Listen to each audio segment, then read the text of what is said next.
आप सभी बच्चों का पुनः स्वागत है हमारे इस यूट्यूब चैनल पर। आप यदि इस यूट्यूब चैनल पर नए हैं तो हमारे चैनल को सब्सक्राइब कर लें। इस प्रकार की वीडियो आपको मिलते रहेंगे।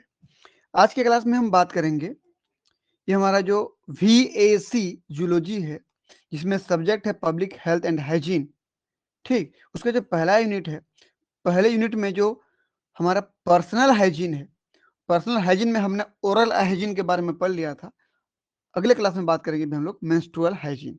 ठीक है, तो चलिए देखते हैं क्या होता है। तो मेंस्ट्रुअल हाइजीन को पढ़ने से पहले हमको ये जानना पड़ेगा कि मेंस्ट्रुअल क्या होता है। तो ये मेंस्ट्रुअल का मतलब क्या होता है, देखिए तो मेंस्ट्रुअल साइकिल कहिए या पीरियड कहिए या रजोस्राव या रजोधर्म या रजोचक्र या रजस्वला या माहवारी या महीना आना या मासिक धर्म, ये सभी का मतलब एक ही है कि हमारी जो फीमेल होती हैं, लगभग लगभग ये 13-14 साल की उम्र से शुरू होती है। मेंस्ट्रुअल साइकिल का जो पीरियड होता है ना, duration duration of menstrual cycle को शॉर्टकट में MC बोलते हैं। ठीक, तो कब होती है? लगभग 13 साल मान लूं मैं यहाँ पर, लगभग अप्रोक्सीमेटली 13 ईयर एज से शुरू होकर चलती है, लगभग लगभग मैक्सिमम 55 साल तक, मैक्सिमम 45 से 50-55 तक चलता है। तो मैं इसको अप्रोक्सीमेटली 50 साल बोल दे रहा हूँ। ठीक, 15 ईयर एज तक चलता है ये। ठीक, यहाँ पर ये मेंस्ट्रुअल साइकिल चलता है। अब ये होता क्या है बोलने पर, मेंस्ट्रुअल साइकिल क्या होता है, देखिए कि जो फीमेल होती हैं, महिलाएं होती हैं, उनमें ओवरी से जो एग निकलता है, ओव्यूलेशन होता है, वो एग उसके फेलोपियन ट्यूब में जाता है। आप ये समझ लीजिए, ये वही एग है, ये। ठीक, यहाँ पर जो एग था, ये वही एग है।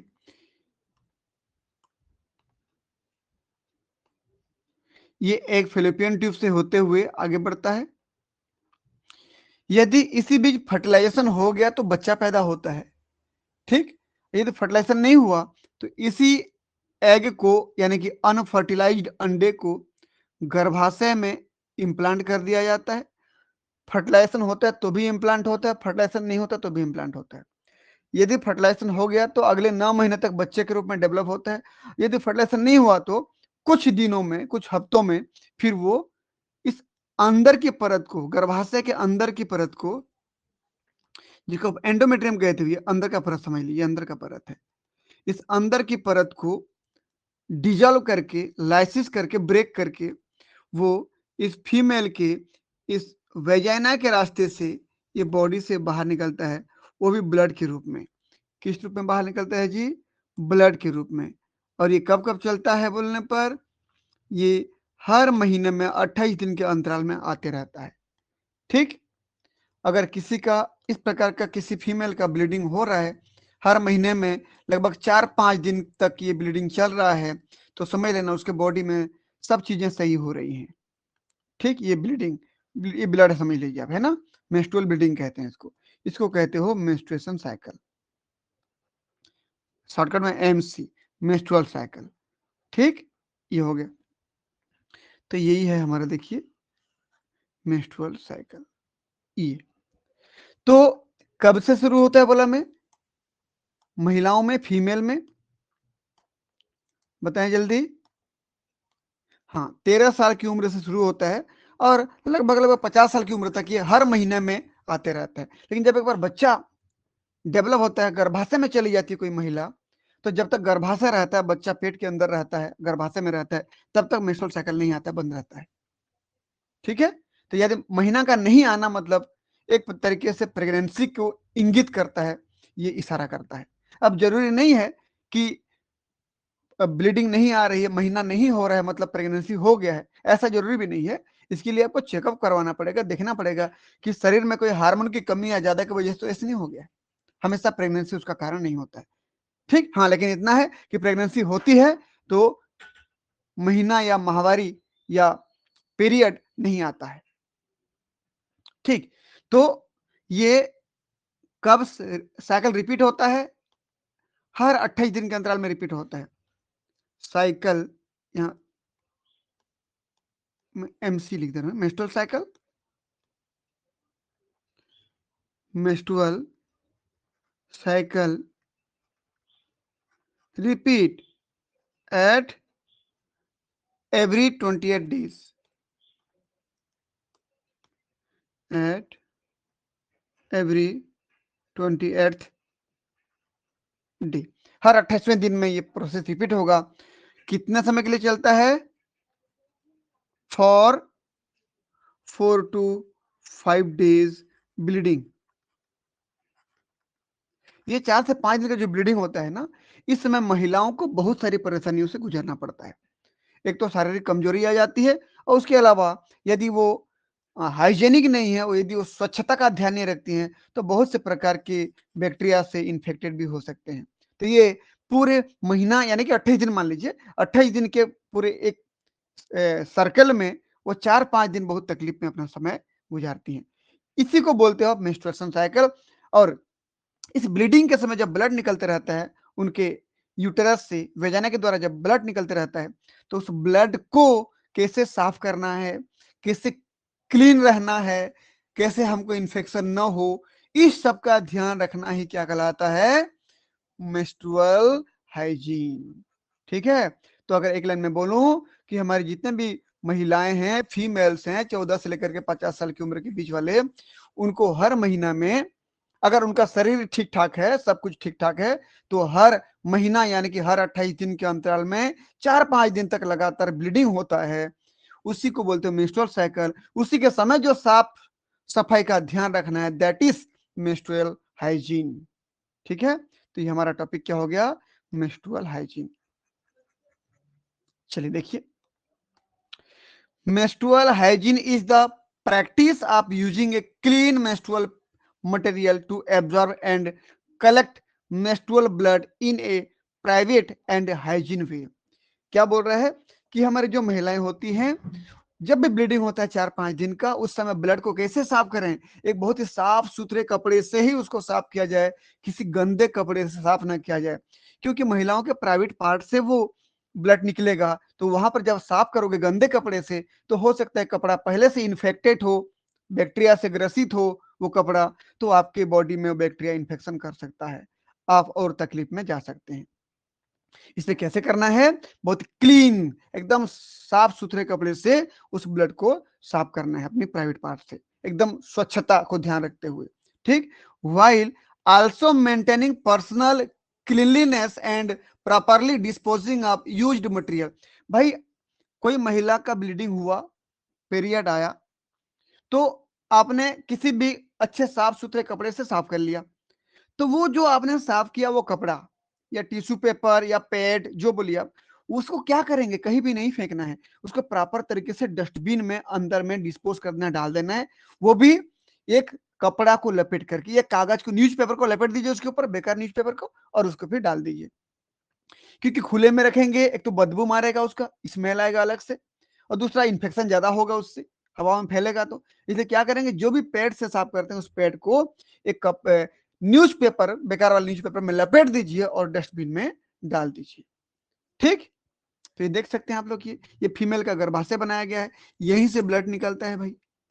ये गर्भाशय से अनफर्टिलाइज्ड अंडों को बाहर निकालने के लिए, अंडे को बाहर निकालने के लिए हर महीना यहीं से फीमेल के गर्भाशय के अंदर की लेयर एंडोमेट्रियम कहलाती है। क्या कहलाती है ये लेयर? एंडोमेट्रियम कहलाती है। तो एंडोमेट्रियम की लेयर से यहां से ब्लड बाहर निकलता है। तो उस ब्लड को कैसे साफ करना है, उसको ध्यान रखना है हमको। ठीक? तो अंडर गारमेंट क्या पहनते हैं, पैड कौन सा यूज करते हैं, ठीक, किस प्रकार से स्प्रे करते हैं, क्या क्या तरीका से आप यूज करते हैं, समय देखिए, हर 28 दिन में कैलेंडर दिया गया है, ये चीजें चलती रहती हैं। तो उस समय फीमेल के लिए बहुत ही थोड़ा सा दुख भरा समय या स्ट्रेस भरा समय रहता है। ठीक? ये भी समय अच्छा हो सकता है यदि हम थोड़ा भी साफ सफाई का ध्यान देते हैं तो। चलिए आगे बढ़ते हैं। प्रैक्टिसेस फॉर मेंस्ट्रुएशन या मेंस्ट्रुअल हाइजीन। मेंस्ट्रुअल हाइजीन के समय, उस 4-5 दिन के समय किसी भी महिला को, किसी फीमेल को क्या करना चाहिए, उस समय क्या चीज का ध्यान रखना चाहिए, उसको ध्यान से देखिए। सबसे पहले चेंज प्रोडक्ट फ्रिक्वेंटली। भाई जब भी ब्लीडिंग हो रहा है 4-5 दिन तक लगातार चलेगा, ठीक, मैं यहाँ लिख दे रहा हूँ ब्रैकेट में, अप्रोक्सीमेटली 4 to 5 days। भाई किसी किसी का 2-3 दिन भी होता है, फिर ब्लीडिंग बंद हो जाती है, किसी का 7-8 दिन भी चलता है, मैं तो एवरेज बता रहा हूँ 4 से 5 दिन। तो इस समय क्या चीज का ध्यान रखना है, तो सबसे पहले तो कि जो पैड लगाए होंगे, अच्छा क्लीन वाला साफ वाला जो पैड लगाए थे, उस पैड को हर लगभग 4 से 6 घंटे में उसको चेंज करते रहना चाहिए। ये जूम करके दिखा रहा हूं, देखिए ये जो पैड में जो ब्लड आ चुका है, ये ब्लड, इस ब्लड को एक बार ब्लड आ गया मतलब 4 से 6 घंटे के बाद पैड चेंज ही कर दीजिए, क्योंकि वो ब्लड फिर नहीं तो इन्फेक्टेड होगा, वो हवा के संपर्क में जैसे ही आएगा वो सड़ना शुरू होगा, बदबू मारना शुरू करेगा। इसलिए हर 4 से 6 घंटे में पैड को चेंज करना है। तो चेंज पैड रेगुलरली, कब, हर 4 से 6 घंटे में। 4 घंटे में कर लो या 5 घंटे में या 6 घंटे में, वो आपके ऊपर है, लेकिन 4 से 6 घंटे के बीच में एक बार सबसे पहला नंबर ये हो जाएगा पॉइंट हमारा कि पैड को चेंज करना है। ठीक, तो चेंज पैड फ्रीक्वेंटली, पहला काम हो गया। ठीक है, देख लीजिए, तो चेंज पैड प्रोडक्ट्स फ्रीक्वेंटली में चेंज पैड या टेम्पोन्स, टेम्पोन्स यानी कि जो भी रुई के कपड़े जैसा जो भी आप यूज कर रहे हो, जो रखे हुए अपने अंडरगारमेंट के नीचे जहां पर ब्लड निकलता है, उसको every 4 to 6 hours to prevent bacterial growth and order. Prevent बोला है, रोकने के लिए, क्योंकि अगर 4 से 6 घंटे के बाद भी आपने उसी पैड को पहना हुआ है, उसी कॉटन के कपड़े को रखा हुआ है, तो अब वहां से बदबू आना शुरू हो जाएगा, क्योंकि बैक्टीरियल लाइसिस होना शुरू हो जाएंगे। बैक्टीरिया आएंगे, ब्लड को लाइसिस करेंगे, सेल्स को लाइसिस करेंगे, तो बदबू आएगा। इसलिए उसको चेंज करना बहुत जरूरी है। अगला, मेंटेन हैंड हाइजीन। क्या बोल रहे हैं, wash your hand with soap and water before and after handling menstrual product. कि जब भी आप, कोई महिला अपने पैड को चेंज कर रही है या अपने वहां के कॉटन कपड़े को, जो भी कपड़े रखे हुए हैं उसको चेंज कर रहे हैं, तो चेंज करने से पहले बढ़िया से हैंड वॉश कर लें, ताकि आपके हाथों का बैक्टीरिया वहां तक न पहुंच पाए। और चेंज करने के बाद भी हाथों को अच्छे से धो लें, ताकि आपका हाथ साफ सुथरा रहे, क्योंकि खाना भी खाना है आपको। इस प्रकार से पैड को चेंज करने से पहले या पैड को चेंज करने के बाद दोनों समय अपने हाथों को अच्छे से वॉश कर लेना है। ठीक, तीसरा क्या है, क्लीन द जेनाइटल एरिया। जो फीमेल अपना पैड चेंज कर रही है, पैड यानी कि उसके प्राइवेट पार्ट के आसपास जो लगा हुआ है मटेरियल, वहां पर जब वॉश कर रही है, वहां जब साफ कर रही है, तो उसको अच्छे से साफ किया जाए। Wash the genital area as needed using soap and water.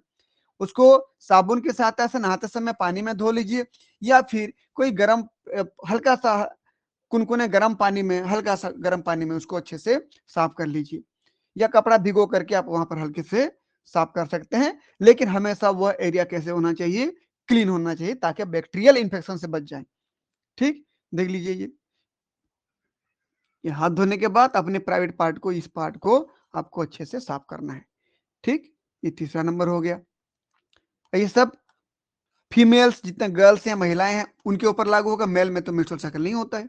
ठीक, अब चौथे नंबर की बात करें हम लोग, कि कपड़ा इस प्रकार से पहने, कब, उस 4 से 5 दिन के समय, जो माहवारी के समय गुजरता है 4-5 दिन, उस समय ऐसे कपड़े पहने कि ढीला ढाला पहने, ताकि एरिएशन अच्छा हो, हवा अच्छा से जाए। जो अंडरवियर यानी अंडर गारमेंट्स जो पहने, वो कॉटन का हो, तो अच्छे से एरिएशन हो पाएगा, हवा जा पाएगा। कुल मिला के यदि हवा नहीं गया वहां पर, तो वहां पर क्या हो जाएगा, वहां से फिर बैक्टीरियल इन्फेक्शन शुरू हो जाएंगे, वहां पर जो ब्लड वगैरह होगा वो बदबू मारना स्टार्ट कर देगा। ठीक है, देखिए अगला, वियर कंफर्टेबल क्लॉथिंग। एकदम आपके लिए जो अच्छे हो, आपके शरीर के लिए जो अच्छे हो, ऐसे कपड़ा पहने आप, जब जहां पर कंफर्ट महसूस करें, अच्छा महसूस करें। फॉर लूज फिटिंग, लूज वाला पहनिए। ब्रीथेबल क्लॉथिंग, मतलब हवा जा सके वहां तक। एंड 100% कॉटन अंडरवियर पहने, कॉटन का बना हुआ पहने, ताकि वो बहुत स्मूथ रहे, सेफ रहे। टू अलाउ एयर सर्कुलेशन, ये क्या करता है, हवा को अंदर जाने देता है। एंड रिड्यूस मॉइस्चर बिल्डअप, और अंदर मॉइस्चर बनने नहीं देता, नहीं तो अंदर क्या, गर्मी होगी, पसीने आएंगे, मॉइस्चर बनेगा, फिर वहां से बदबू आना शुरू हो जाएगा। ठीक है, तो ब्लीडिंग हो रही है। ठीक है, तो इस प्रकार से यहाँ इस चीज का आपको ध्यान रखना है। तो सेकंड नंबर में क्या था हमारा, हैंड हाइजीन, हैंड वॉश था, हैंड हाइजीन। और तीसरा जेनिटल एरिया क्लीन करना था, क्लीन जेनिटल एरिया। और चौथा क्या था, wear comfortable clothing, wear comfortable cloth, एकदम अच्छे से आपके जो फिट है वो वाला कपड़ा पहने, थोड़ा लूज टाइप का पहने, ये चौथा नंबर का, ठीक, और कॉटन का पहने।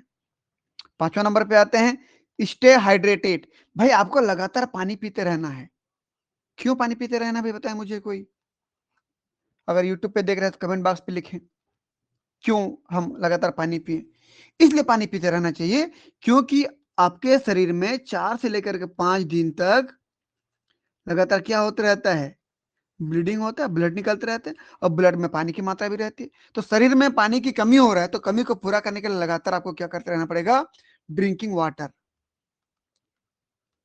जितना ज्यादा हो सके पानी पीजिए। मैं तो कहता हूं केवल पानी मत पीजिए, पानी में थोड़ा नमक शक्कर घोल दीजिए, नींबू नींबू करके, जो भी आपको सुविधा हो शरबत टाइप का बना के पीजिए, क्योंकि आयंस और शुगर की मात्रा भी आपके बॉडी में जाता रहे। केवल पानी थोड़ी जा रहा है आपके ब्लड में, शुगर भी जा रहा है, साल्ट भी जा रहा है ना। इसलिए लगातार आप इस प्रकार के शरबत जैसा पानी, नमक शक्कर मिला करके पानी को पीते रहें तो आप बहुत तंदुरुस्त हेल्दी महसूस करेंगे। चलिए, तो ड्रिंक प्लेंटी ऑफ वाटर, बहुत ज्यादा पानी पीजिए, to help alleviate cramps and discomfort. आपके शरीर में किसी प्रकार की कमजोरी या किसी प्रकार का कोई सुन्नपन या आपका सिर चक्कर आना जैसी स्थिति आती है, तो लगातार पानी पीते रहें तो वो स्थिति नहीं, कभी भी नहीं आएगी आपके शरीर में। ठीक है, आप हमेशा हेल्दी रहेंगे, तंदुरुस्त रहेंगे। अगला क्या है, डिस्पोज ऑफ प्रोडक्ट्स प्रॉपरली। आपने जो पैड निकाला अभी अपने जेनिटल पार्ट से, प्राइवेट पार्ट से, उसको मैं क्या बोला कि किसी कागज न्यूज़पेपर से लपेट दीजिए ताकि उसका बदबू बाहर ना आए, और उसको प्रॉपर तरीके से किसी एक डस्टबिन में डाल दीजिए। ये 6वां नंबर हो जाएगा। तो डिस्पोज ऑफ प्रोडक्ट,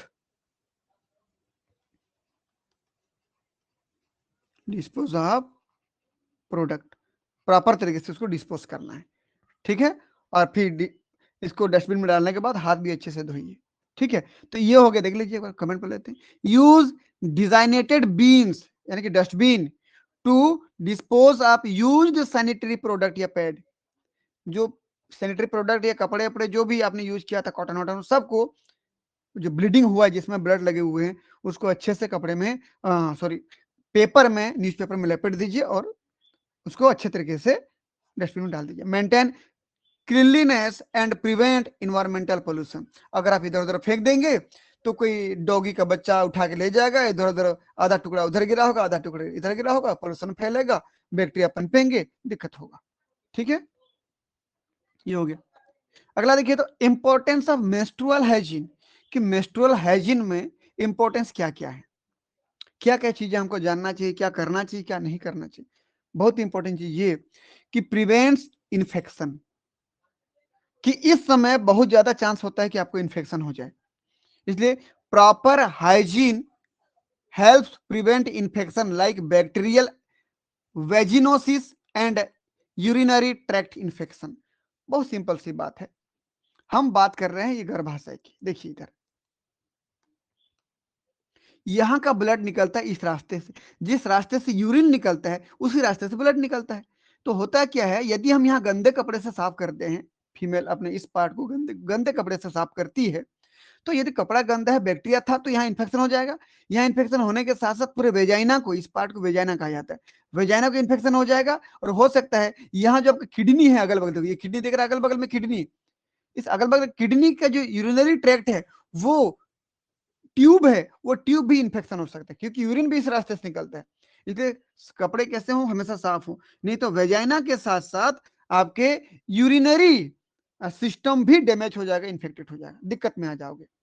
ठीक, दूसरा देखिए, ensures personal comfort, it improve personal comfort, allow for greater mobility and reduces stress and anxiety. कहना यह चाह रहा है कि आप अपने आप को कहां पर एकदम बेहतर महसूस करते हैं, एकदम कंफर्टेबल महसूस करते हैं, बेहतर महसूस करते हैं, आप उस प्रकार के पोजीशन में बैठिए, उस प्रकार से आप टहलिए, चलिए, थोड़ा रनिंग करिए, आप जैसा महसूस करते हैं उस प्रकार से आप करिए। आप अपने आप को बेहतर महसूस करेंगे और स्ट्रेस कम हो जाएगी, आपकी आपकी चिंता कम हो जाएगी मेंस्ट्रुअल साइकिल के प्रोसेस में। ठीक है? तो आपको जो अच्छा लगता है उस पोजीशन में बैठिए, बॉडी पोस्चर को उस तरीके से रखिए। अगला है ब्रेकडाउन स्टिग्मा। ब्रेकडाउन स्टिग्मा मतलब हमारे समाज में जो अफवाह फैलाए गए हैं माहवारी को लेकर के, महिलाओं के माह आने को लेकर के, क्या-क्या देखिए, ओपनली डिस्कसिंग मेंस्ट्रुअल हाइजीन, कि हमारे समाज में क्या बोला जाता है कि इस प्रकार की चीजों को दूसरे से शेयर नहीं करते हैं, जबकि जितना ज्यादा शेयर करोगे एजुकेटेड लोगों के साथ, उतनी प्रकार की आपको नए नए तरीके मिलेंगे इन्फेक्शन से बचने के, नई नई प्रकार की सावधानियां के बारे में जानकारी मिलेगी, नए नए तरीके आप जानोगे कि किस प्रकार के कपड़े यूज करना है, किस प्रकार के डेली लाइफ में हमको रहना है। ठीक, जब आप किसी को बोलोगे नहीं, कोई जानेगा नहीं, तो आपको कैसे सलाह देगा? तो आप अपने जो बेस्ट फ्रेंड लोग हैं, जिनसे आपके अच्छा जमता है, उन लोगों से, एजुकेटेड लोगों से आप ये बात करिए और वहां पर अच्छा सलाह लीजिए। ठीक, हेल्प डिस्पेल मिथ, जो भी अफवाह फैलाई गई है समाज में, उससे बच सकते हैं। And reduces social stigma associated with menstruation. क्या बोला गया इसमें, इस लाइन में, कि समाज में जो भी अफवाह फैलाई गई है माहवारी को लेकर के, उनसे बचने के लिए आपको उसको ओपनली अपने जो अच्छे दोस्त हैं, जो भरोसेमंद दोस्त हैं, उन लोगों से आप ये बात कर सकते हैं। वो भी आपके आपके इस मुश्किल भरे दौर में आपको कुछ सलाह दे सकते हैं कि ये करना चाहिए, नहीं करना चाहिए। ठीक, अगला देखिए, सपोर्ट एजुकेशन। भाई यहाँ पर शिक्षा बहुत जरूरी है, मेंस्ट्रुएशन साइकिल के बारे में जानना बहुत जरूरी है। भाई वो किसी प्रकार का कोई अभिशाप नहीं है, किसी प्रकार का कोई पाप नहीं है। वो क्या है, एक बायोलॉजिकल प्रोसेस फीमेल में जो हर महीने उसके अंडाणु को बाहर निकालने के लिए किया जाता है। ठीक है, तो इस चक्कर में हम लोग क्या है, जितनी हमारी गर्ल्स हैं, महिलाएं हैं, वो ऑफिस नहीं जा पाती हैं कुछ दिन। ठीक, वो स्कूल पढ़ने नहीं जा पाती हैं, कॉलेज पढ़ने नहीं जा पाते हैं, अच्छे अच्छे उनके पार्टी जहां अटेंड करने चाहिए उस समय उनको महावारी आ गया तो वो पार्टी अटेंड नहीं कर पाते हैं, बड़े बड़े फंक्शन में नहीं जा पाते हैं, कहीं पर पूजा पाठ हो रहा है वहां नहीं जा पाते हैं, वो जाना चाहते हैं उस समय यदि ब्लीडिंग हो गया वहां नहीं जा पाते हैं। क्यों? क्योंकि उनको बोल दिया गया पहले से कि ये अगर ऐसा होता है तो ये एक अशुद्धि वाला समय होता है। भाई शुद्ध अशुद्ध कुछ नहीं होता है, ब्लड ही है। जो ब्लड उनके रगों में दौड़ रहा था वो ब्लड आज ब्लीडिंग के रूप में बाहर निकल रहा है। ठीक है, और भी किसके लिए? उस अनफर्टिलाइज अंडे को बाहर निकालने के लिए। भाई जिस अंडे से हम बनते हैं वो कभी अशुद्ध हो सकता है क्या? कभी नहीं होता। बस वो 4-5 दिन का समय ऐसा होता है कि वो ब्लड निकल रहा होता है, ब्लड प्योर होता है। इस चीज को याद रखना, मैक्सिमम प्योर ब्लड रहता है वो, ऑक्सीजनेटेड ब्लड, जिसके निकल जाने पर महिलाओं को बहुत कमजोरी होता है, सिर चक्कर आता है, क्योंकि ऑक्सीजनेटेड ब्लड निकल गया है। ठीक है, तो देखिए कमेंट देखिए, when girls and women have the necessary facility and a knowledge for menstrual hygiene, they are more likely to attend school and participate in community life. community life मतलब आपके समाज में, समुदाय में जो पार्टी चल रही है, जो फंक्शन चल रहे हैं, उन सभी को अटेंड कर पाएंगे, सभी महिलाएं, सभी लड़कियां स्कूल जा पाएंगे, कॉलेज जा पाएंगे, यदि वो मेंस्ट्रुएशन हाइजीन के ऊपर थोड़ा ध्यान दें, स्वच्छता के ऊपर ध्यान दें, उनको उस प्रकार की फैसिलिटी मिल जाए, जरूरी चीजें मिल जाए, जैसे पैड, समय पर पैड मिल जाना, मेंस्ट्रुएशन साइकिल के बारे में जानकारी होना, थोड़ा साफ सुथरे का ध्यान रखना, तो आप स्कूल भी जा सकते हो, कॉलेज भी जा सकते हो और आप अच्छे अच्छे पार्टी भी अटेंड कर सकते हो। ठीक है, ये देखिए हमारी कितनी भारतवर्ष की महिलाएं हैं, माताएं हैं, बहनें हैं, वो मेंस्ट्रुअल साइकिल के चक्कर में हर महीने में 2-3 दिन उनका स्कूल गायब हो जाता है, कॉलेज गायब हो जाता है, अच्छे अच्छे पार्टी अटेंड नहीं कर पाते हैं। तो ये सब कर सकते हैं, बस आपको आपके मेंस्ट्रुएशन साइकिल के समय ये एजुकेशन, ये जानकारी रखना जरूरी है कि आपको क्या करना चाहिए, क्या नहीं करना चाहिए, किस प्रकार से स्वच्छ रख, हम अपने आप को स्वच्छ रखें। वो अगर आपको पता है तो आप हर प्रकार की स्कूल, कॉलेज और पार्टी अटेंड कर सकते हैं, हर प्रकार के पूजा पाठ में जा सकते हैं। ठीक, ये मेंस्ट्रुएशन साइकिल कोई अशुद्धि वाली कोई ऐसा चीज नहीं है, कोई ऐसा नहीं है कि आपको कोई एकदम ऐसे मन से देख रहा है कि ये अशुद्ध हो गई, ये पाप हो गया, इसको ऐसा कुछ नहीं होता है। ये सब हमारे सोचने के ऊपर डिपेंड करता है। जिससे हम पैदा हुए हैं, क्या वो अशुद्ध हो सकता है? अगर वो अशुद्ध है तो आप भी अशुद्ध हो, क्योंकि उसी से आप बने हुए हो। ठीक है बच्चों, यदि देखिए ये टॉपिक हो गया हम लोगों का कंप्लीट। यदि आपको हमारा ये वीडियो पसंद आता है तो हमारे चैनल को सब्सक्राइब करें, वीडियो को लाइक करें, और वीडियो कैसे लगा ये कमेंट बॉक्स पे जरूर लिखें और अपने दोस्तों के बीच में शेयर करें। ठीक है बच्चों, मिलते हैं नेक्स्ट क्लास में। तब तक के लिए आप सभी बच्चों का बहुत बहुत धन्यवाद। Thank you. आपका दिन शुभ हो।